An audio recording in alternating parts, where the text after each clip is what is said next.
May risk. Alam natin ang OFW, continuing parating yan. We have only limited 350 beds. Kakayanin po ba ng natin itong hospital? At saka, susunod po kay Mayor Dino. Mayor Dino, sabi mo susuporta ka dito in terms of medical professionals dahil alam naman natin. Facility. Meron din facility ang Taguig. Meron din silang ganito. Pero magpapadala po rin po kayo ng konting mga medical dito sa mga doctors para pick up naman po yung kasi alam po to 24/7 to eh. Walang tulugan to eh. Yun lang po. Ayun mo lang.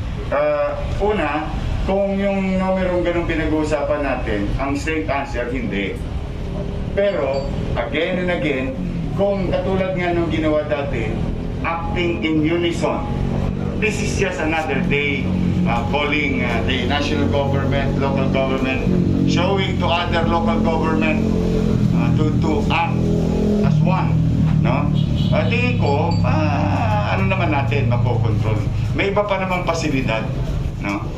Meron pa, kanina kababanggit ko lang, 13. Tapos, meron pa akong COVID hospital.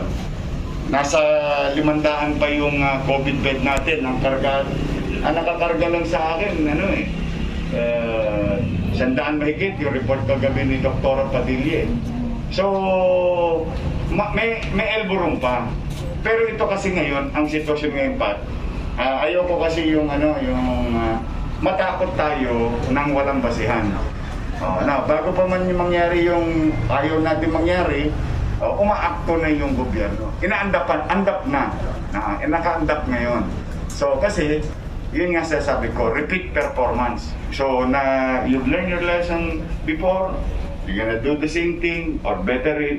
So kung, halimbawa, Quezon City, si Mayor Joy, meron din siyang pasilidad, o di tulong-tulong na tayo. Mararamdaman ngayon ng mga OFW, mahal kami ng bansa namin. Mahal kami ng gobyerno. So, ipanalangin na lang natin pa, may awa ang Diyos na huwag na tayo pang pahirapan.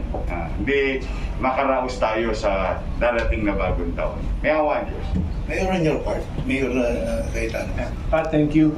Unang-una siguro sa mga kasama natin, Doc Obet and Secretary Duque. Sir, di ba, extraordinary yung kaso. Ang pumupunta mo dito, mga positibo na OFW na gusto nating alagaan, gusto natin iparamdam yung pagmamahal ho ng isang bayan na nagpapasalamat sa kanila. Ito ho, yung dumarating ho nating OFW, sagot na ho ni Pangulo, libre ho yung kanilang quarantine, libre. Ang naging problema ho natin, extraordinary yung nag-positive. Ilang araw na ho sa buong Metro Manila, ang positive ho, 300, 400. Ito ho, isang dating, 100, 200. So ang taas ng mga kaso sa labas ng Pilipinas, marami hong nagpo-positibo na bagong dating. Doon ho kami papasok ngayon dahil we are not built or the BOQ is not built for this. So ito ho yung madaling sabihin magsama-sama, madaling sabihin magtulungan. Pero siguro dito napakita namin isang kalabit lang ni Sec Charlie, isang kalabit ho ni Secretary Duque. Pareho po, pati Maynila, naalala ko, kinalabit kami, sabi, 400 na seafarers bakunahan. Yung mga bagay na pwede nating desisyonan ng isang araw, yun ho yung sinusubukan nating gawin ngayon para mas mabilis. So sa tanong niyo po, I think sapat ho ang mga doktor at kagamitan ng City of Maynila. Kami naman ho, sa side namin, we will offer na lang the same facilities. Pag shuttle po ng bus dito sa inyong pasilidad sa Maynila, pwede ho yung pangalawang shuttle bus doon naman sa amin ho sa Taguig. Tulong-tulong ho kami. Thank you, Pa. Maraming salamat po. Ang sunod naman po magtatanong. From GMA News, 30 minutes naman. Magandang umaga po sa lahat. Happy New Year. Secretary Galvez, please sir. Patungkol po sa quarantine facility, yun ang agenda ng ating pagpunta rito. Kailangan ho bang dagdagan pa ang quarantine facility? Of course, yes. Ilan po yung target ninyo dahil kayo na ho nagbanggit, nandyan yung bangta ng Omicron variant. Paki-update po kami, sir, ang mga Pilipino patungkol ho sa quarantine facilities, sir. Nung nagbigay ng report sa akin si Doc Obet, na yung ating mga OFW halos 80 to 100 every day, talaga nag-prepare na kami, nagtumawag na, nagtawagan namin ni Sec Duque, Sec Beans, para talagang ma-prepare yung playbook natin ng yung worst case scenario natin ng Delta. Yun ang ating gagawin, and even more, twice as worse as Delta. So ginawa na natin ngayon, tinawagan natin ng NCR mayors para mag-prepare, and then we inventory yung lahat ng mga ating mga quarantine facility. Nakita namin talaga ito yung isa sa pinakamaganda na quarantine facility, at saka yung Taguig, and also yung sa kay Mayor Oliveros. And then i-activate din natin yung mga ating mga pinagdaan ng mga quarantine facility. Meron tayong 500 plus doon sa New Clark City. Kaya mamaya, kakusapin natin ng Region 3 at saka Region 4, kasi ang gagawin natin yung mga hotel and resort doon sa Region 4A at saka Region 3, gagamitin din natin. Kasi nakita natin, hindi natin pwedeng i-stop yung pagdating ng ating OFW, kasi yun ang nakita natin, yung pagkantog natin na talagang even though tumataas ang mga kaso dito sa US, ang nakita natin ngayon, sabi nga ni Doc Obet, sa US 4 times ng capacity yung mga OFW na rin dumadating. Sa Saudi Arabia 4 times, ganun din. Canada, and also yung UAE. And then yung Qatar twice, meaning ibig sabihin talagang uptick ng ng mataas yung extraordinary yung mga positive cases. So nung nagkaroon kami ng tatawag nating emergency meeting with the NCR, nagpapasalamat kami kasi nag-volunteer kagad si Sir Yorme. Kung kailangan ng national ang quarantine facility kasi ngayon hindi nagagamit, pwede nyo gamitin yon. Tuwa-tuwa kami kasi mismo yung MMDA at saka yung ating mga kasamahan na NCR mayors ay talaga nag-volunteer at tulungan yung ating national. So yung nakakatuwa kasi sama-sama, malaki yung pinagsamahan namin nila mayor, at nakita natin na gusto lang tulungan ang ating mahal na Pangulo para ma-address natin yung Omicron. So ngayon ang namin is we are looking for other funding para maka-rent ulit tayo ng mga hotel isolation facilities, kasi nakita natin na halos yung ating pondo nagamit until sa UDET nakita natin unexpected talaga yung UDET.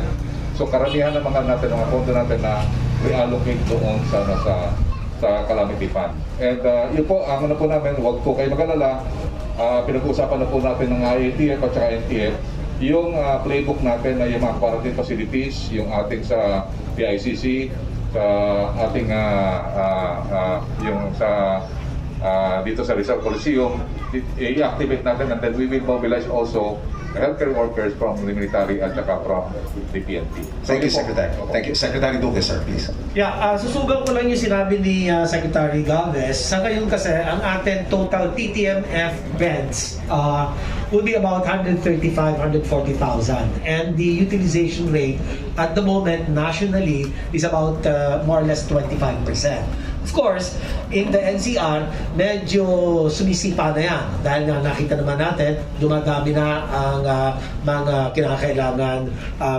isolate or quarantine.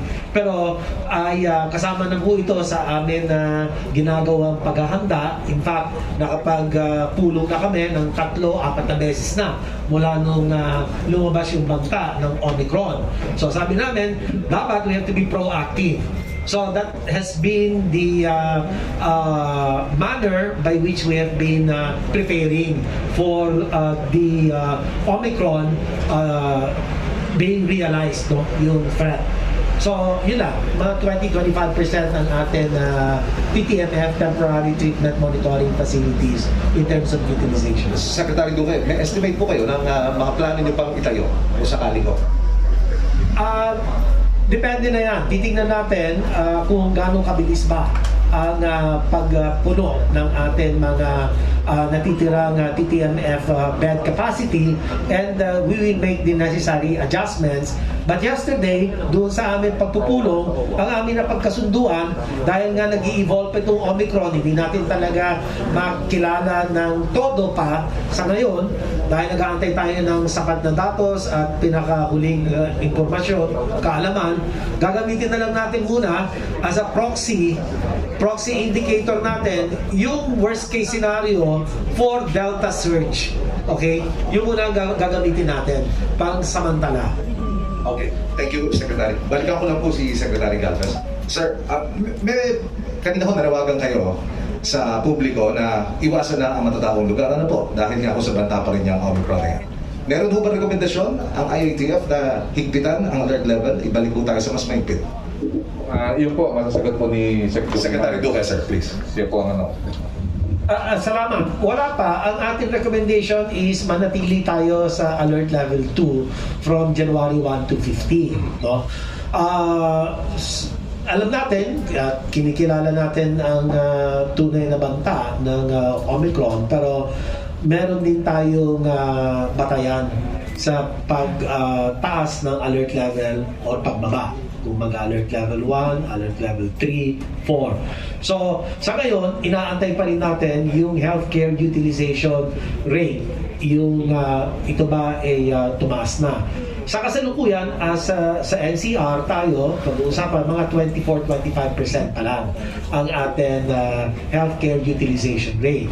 Ang ICU utilization rate sa Kamaynilaan, mga ganun din, mga 24-25%. So, medyo malayo-layo pa ito doon sa threshold para itaas natin from alert level 2 to alert level 3.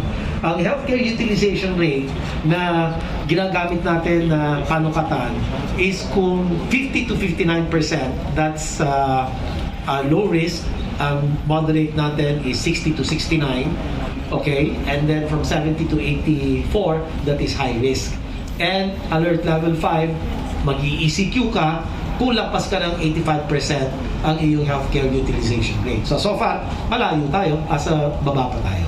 Okay, thank you. Bilang panghuli ho, kung sino ang available. Mayor, sir, pwede rin ho. Sa Makati ho, nalusutan tayo, ano ho? Merong naka-quarantine, nakatakas, party pa. Ano ho ang regulasyon niyo dito sa Maynila? Yung mga isolation facilities, sa mga hotel na para kung hindi sana maulit yung ganitong klase ng pangyayari, sir. Well, Thank you po. Happy New Year. Well, sa akin, a plain and simple reminder, there are existing laws in our country that you can be held liable criminally. Gusto ko lang i-remind, no? This is, if you do these things, maybe some of your lawyers will tell you, hindi, IATF lang yan. Hindi, NTF lang yan. Hindi, ganito lang. Under existing laws, Europe quarantine, infectious disease, maaari kayong managot. So, gusto ko lang malaman yun ng sino man. At saka ito, pwede kayong panagot. But be that as it may. Kaya kanina yung all the things that said and done, ang hikayat namin sa inyo, kusang disiplina. Sabihin, if you have kusang disiplina, meron kang malasakit sa kapwa. O katulad nung nangyaring insidente na yon, hindi ko alam kung hindi ka babagabagin gabi-gabi wherein you violated the quarantine, you infected somebody, a father, whom he infected his toddlers. Just so you know. Imagine niyo yan, ha? O, party-party, tugs, kinakati na pa mo. Di ba? Inip na inip ka na. Pero, yung that act of irresponsible act, no? Nakahawa ka, bata mo kang malakas naman to. May pamilya, puro bata pa yung anak, o ngayon, yung anak niya lahat positive. So, tayo, siyempre, gusto natin ng gobyerno, gampanan ng kanyang tungkulin, yun ang tama. Ang mga taong gobyerno, gampanan ng tungkulin. Pero bilang mamamayan, meron din tayong tungkulin sa pamayanan, may tungkulin sa ating lipunan o pamahalaan, may tungkulin o responsable sa ating sarili. So, yun lang yung sa amin. And I hope no Manilans will do that. Kasi we will not take it lightly because you are endangering other people.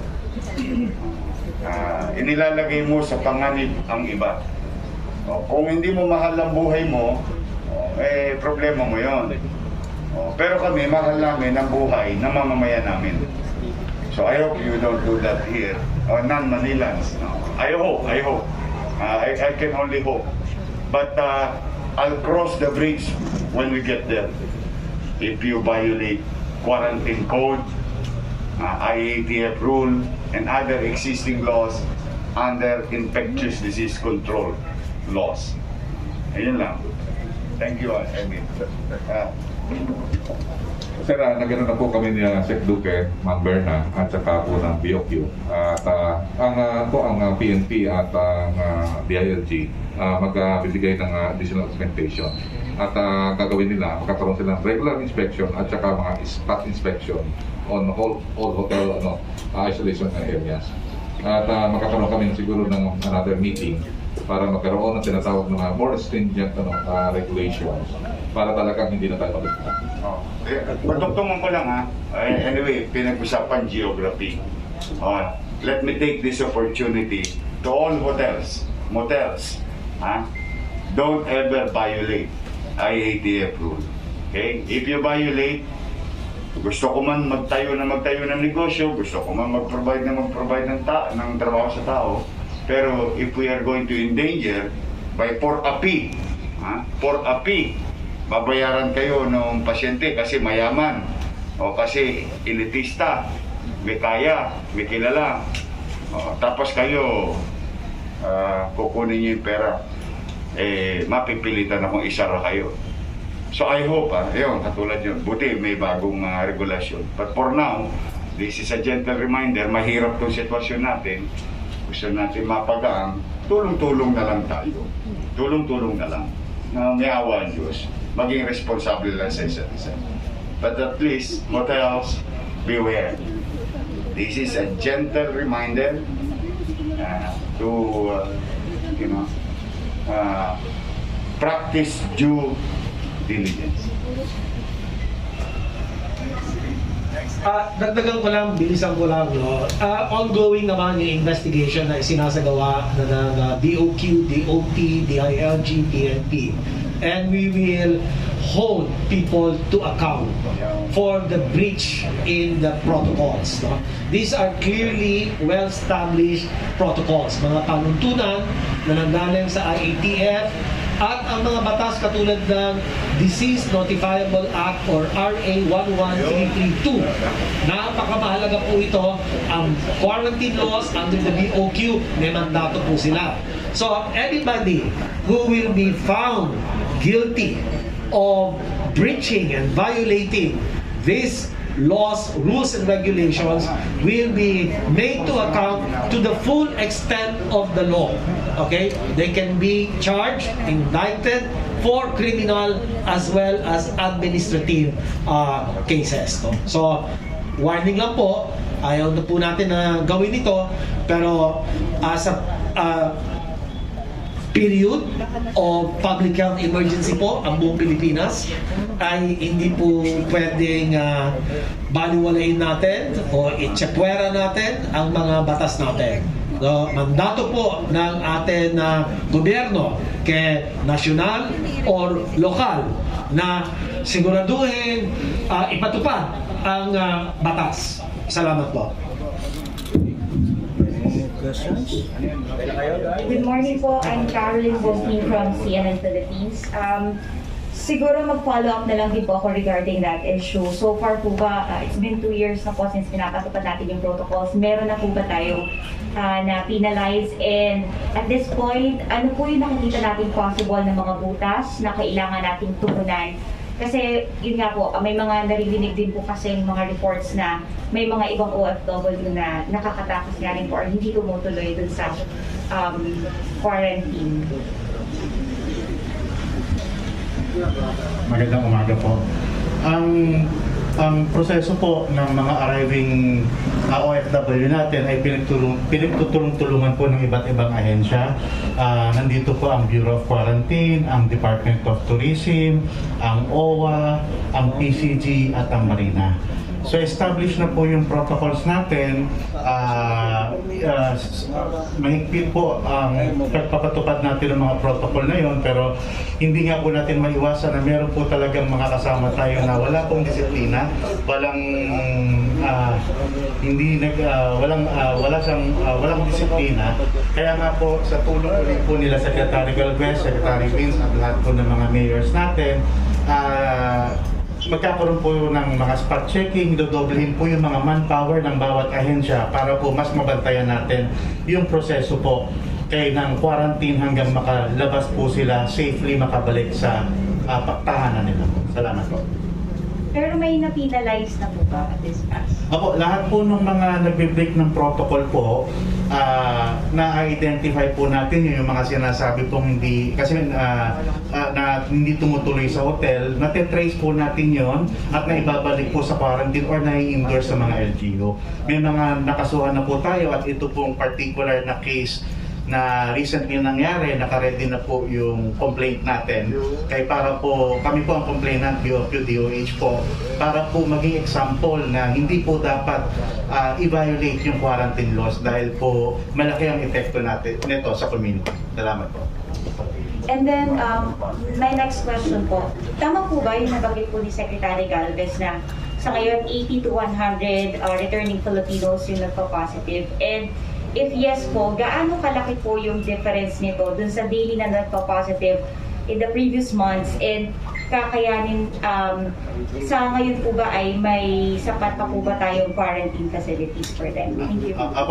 Talaga pong this past 2 weeks po, talagang tumaas po ang cases ng mga nagpa-positive ng mga returning Filipinos at mga OFWs natin. Kung dati po, nagplano po tayo na medyo magsara ng ibang mga hotel facility, pero ngayon po hindi talaga pala pwede dahil talagang tumaas po yung cases. Sa ngayon po, enough naman po yung mga quarantine facility na binibigay po ng national government at tumutulong pa ang local government po at nakasuporta po si Secretary Duque and Secretary Galvez. And ang BOQ naman po, bibigyan din po ng additional manpower sa tulong po nila Secretary po para po mas magampanan namin yung maraming responsibility na ginagawa po ng Bureau of Quarantine. And finally po for Secretary Duque and Secretary Galvez, what kind of preparations po yung sasabihin natin or gagawin natin para po sa Region 3 and 4A po? Essentially, it will be the same as with the preparations that we have come up with together with the National Capital Region local chief executives. No? And this morning at 10 a.m., malapit na, we'll be meeting with the local chief executives of Region 3 and then after that Region 4A. And this is to drill down the message that with the looming threat of Omicron, we need to really be up on our toes and be proactive in terms of implementing a plan that needs adjustments. No? But as I've said earlier, that meeting will serve to remind the local chief executives that at the moment, we will assume that Omicron is already here. Okay, that's number one. Number two, in terms of the detailed planning and execution, it will really just have to, we just have to adapt the worst case scenario for the Delta variant. No? And we have the faster projection for a worst case scenario using the Delta variant model. Kasi nga, ang hirap sa Omicron, iba-iba, conflicting, we have reports, it's mild, we have reports, hindi pareho sa Delta. So, ang hirap, no? Until the information stabilizes, until the data is sufficient, okay? and we can readily adapt to that. But in the meantime, it is smart to use the Delta Surge projection made by FASTER and the Technical Advisory Group of Experts. Yung pag-usapan namin, natagdagan ko lang po yung sinabi po ng Secretary. Pag-usapan po namin sa Region 3 at saka Region 4A ay katulad din po ng ginagawa natin sa NCR kasi we wanted na yung NCR, Region 4A and Region 3 ay iyan natin na parang one trip lang. Para at least kasi ang nakita namin na normally ang nag-overwhelm sa NCR ay yung itong dalawang region. So ang gagawin natin ay sasabihan natin ng mga LGU at saka yung ating mga CSDs at ang ating mga provincial at saka municipal health office na magkakaroon sila ng preparation ng pandemic response in scale, meaning in scale. Malakihan ito preparasyon. Ibig sabihin may playbook na tayo sa LGUs. Ang gagawin lang natin is yung PDITR strategy natin ay talaga palalakasin natin in scale considering na ang ating balita ay mas transmissible ang Omicron. And then pangalawa, yung sa vaccination, nakita namin kasi nung nag-briefing si Yusek Mir Nakabutahe, there are sizable amount of unvaccinated populations in Region 3 and Region 4. Dito sa Manila, wala tayong problema dahil kasi alam natin na 106% na yung fully vaccinated natin. But I believe dito sa Region 4A at sa Region 3, may mga areas pa na kulang katulad ng Quezon at saka dito sa area ng Region 3, kailangan pang paangatin natin na at least 80 to 90% yung kanilang fully vaccinated. And nakita rin namin na yung mga A2 dito pa rin sa Region 4A and Region 3. And nakikita namin na very vulnerable itong mga dalawang regions na ito dahil kasi densely populated Region 3 at saka Region 4A. And then ang namin is yung enforcement. Kasi nakita namin talaga, sinasabi niya talaga na ang prevention sa minimum health standard will basically, it will make a difference kung ano nangyayari sa US at saka nangyayari sa Europe. So if we will enforce yung minimum health standard, yung masking, at saka yung tatawag nating social distancing at saka yung avoiding of crowding at saka yung confined spaces, we can eventually turn around na mas mabilis yung kung magkaroon ng surge, limited scale at saka mas mabilis ang turnaround. So yun ang namin, pandemic response scale, yung massive vaccination, yung parallel effort namin sa unvaccinated and also for dosing and also for children vaccination. Nakita natin sa US, mga bata ang kinakabahan, ibig sabihin yung mga unvaccinated. So we need to rally immediately to vaccinate those unprotected and also yung enforcement. Thank you very much. Hi sir, it's Rafael Basado from ABS. For the BOQ sir, nabanggit niyo po kasi na lahat po na nag-breach sa quarantine protocols ay natatrace ninyo. So ilan na po ba yung na-trace natin? And ito po bang kaso sa Makati is the only one that we're looking into at this time? Meron po kasi tayong minomonitor po kasi talaga ng one-stop shop ang lahat ng proseso na pinagdadaanan ng mga OFW hanggang makauwi po sila sa bahay nila. So yung pong kadalasan na nangyayari po na hindi tumutuloy sa quarantine hotel, ang mga hotel po natin ini-inform ang OSS na ang particular OFW or ROF hindi nagtuloy sa hotel, na iti-trace po kagad yun in a day or two ng PNP and PCG po. Then ito po ay nababalik po kagad sa quarantine facility or ini-endorse po natin sa local government facility. Gano'n po karami sir yung ating natin? Hindi naman po ganun kadami. Kaunti lang po yun. Kasi nga po, sabi nga po natin na monitor naman po natin. May ilan lang po talaga na pipilitin po na makalusot doon sa mahigpit nating protocol po. Pero natin trace natin sila. Yung mga trace po ba natin, they turned out to be positive? Hindi naman po. Mababa naman po yung mga cases ng mga na gumawa ng violation na nagpapass. for Secretary Duque, sir, you said na ang playbook po natin ay magiging parang yung Delta surge. Do you think it would also be prudent to be guided by the experiences of other countries, kagaya po sa South Africa, UK, na mas mataas na po yung kanilang peaks compared to the Delta peaks, sir? Of course, we continue to get data from the countries that are currently experiencing surges with the Omicron variant. But you must also understand that yung datos na natatanggap natin, yung hospitalization rate nila mukhang mababa pa rin. Despite the surge, the hospitalization admission curve mukhang hindi naman siya tumataas lampas nung nangyari sa Delta at sa Alpha variants. So, yun ang nakikita natin ngayon. Kaya tumitibay ang datos na mukhang mild ang Omicron. Pero dahil nag-i-evolve pa ito, hindi na natin masabi conclusively na mild talaga ito. Because we still don't have it here in terms of local transmission. We only have so far 4 imported cases that we're awaiting the whole genome sequencing of pending tests, RT-PCR test results. So, yun ang tinitingnan natin, pinag-aaralan natin, yung karanasan ng Amerika, ng Europe, UK in particular, and South Africa. So far, yun ang latest. No? Yung hospital admission curve is not steep. It seems like same as for Delta and Alpha variants.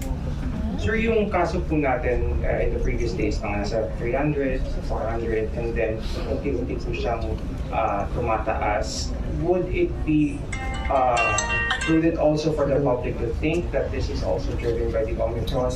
Kasi po parang yung Alpha, Beta, Delta, parang hindi na po masyadong concerned ang mga tao, nakikita naman po natin sa labas. So, would you also advise the public to parang to up their sense of worry by thinking that Omicron is already in the communities?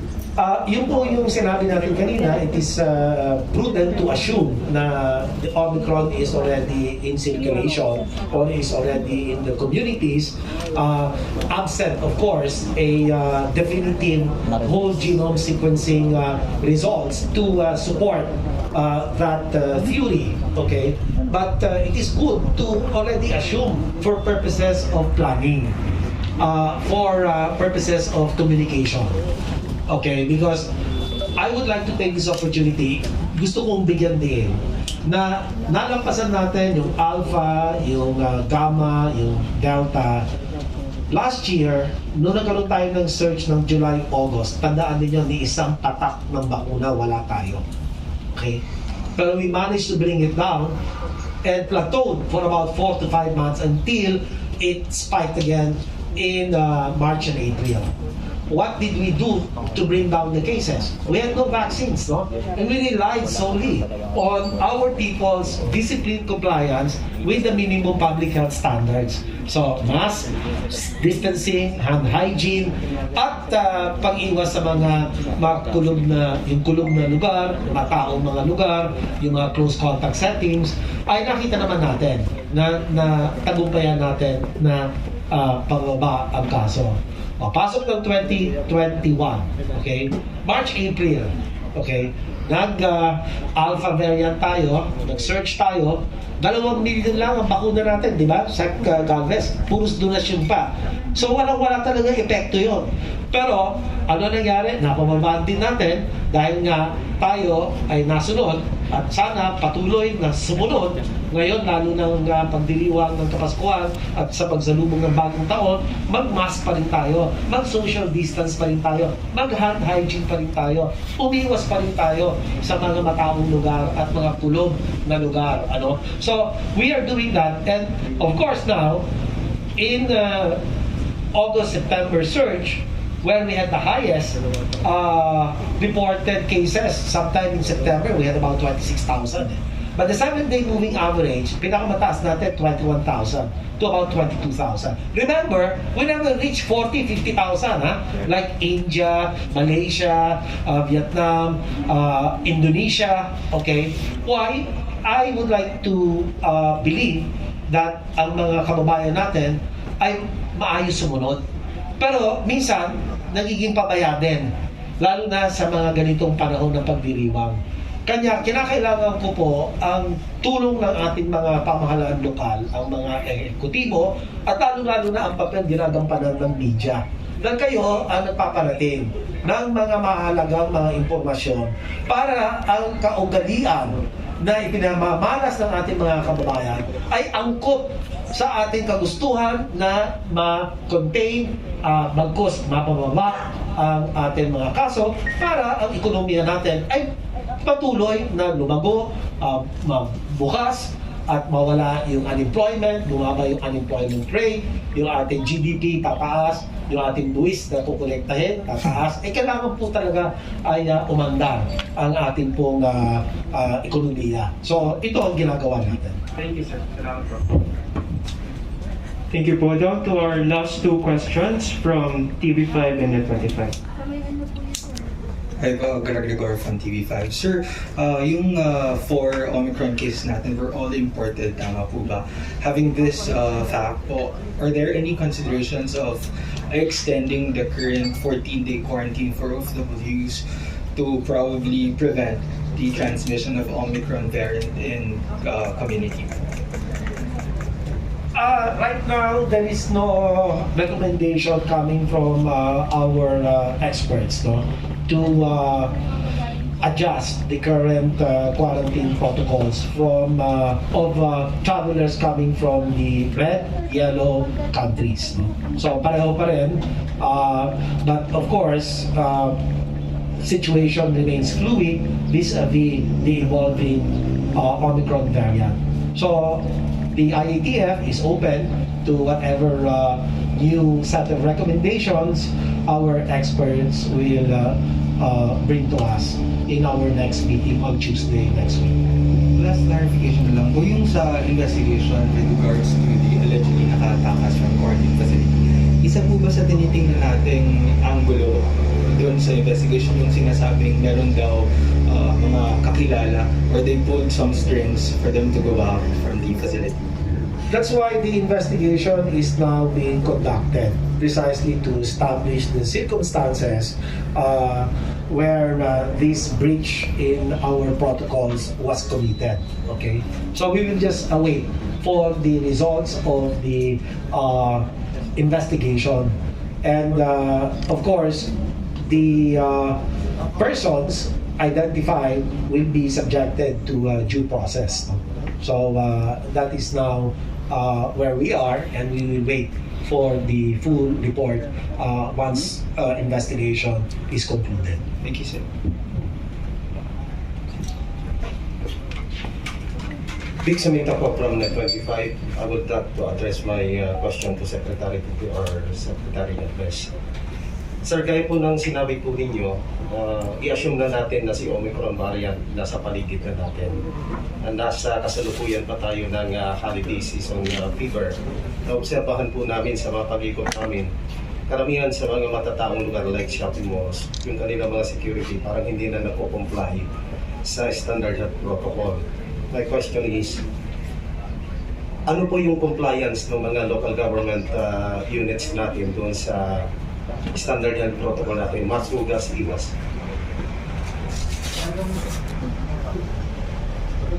I have to defer to our Health Promotions Bureau, who does the periodic survey of compliance to our mask, hugas, iwas, plus bakuna, and airflow. Okay, so yan ang aalamin natin. Absent the current survey, I cannot answer your question. Okay. Yeah. One last question na lang. Recently, yung Opta Research Group, may mga projections sila na very nakaka-alarma na sabi nila tataas siya. By the middle of January, ang kanilang projection, papalo tayo ng mga 8,000 daily yung positive natin. May batayan po ba yun, Secretary? Well, anything is possible. But I think yung kanilang mensahe, malakas ang sinasabi nila na kapag ka tayo ay magluwag o magpakampante at hindi susunod sa mga panuntunan ng Department of Health, ng IATF, ng NTF, talagang posibleng mangyari yung kanilang projection. Pero sinasabi naman nila, kapag ka magiging maingat tayo at talagang ipapatupad at susundin natin ang ating mga health protocols, quarantine, isolation protocols, no? Lahat yan, baka hindi umabot sa ganoon bilang. So that serves to remind all of us, no? Ng national government, our local government units, to continue to implement and heighten the response to this pandemic in view of the Omicron variant that is looming above our heads. No? So we need to work together. Kaya nga nagpaplano na tayo, nagpupulong tayo kagaya nito. Mamaya, Region 3, Monday, Region 4A naman ang pupulungin namin. Thank you very much po. Okay. Maraming salamat po. Dito na po tayo nagtatapos. A sweet reminder to everyone, patuloy po tayong mag-iingat. And thank you for coming to our today's activity. Filipinas, God first. Yeah.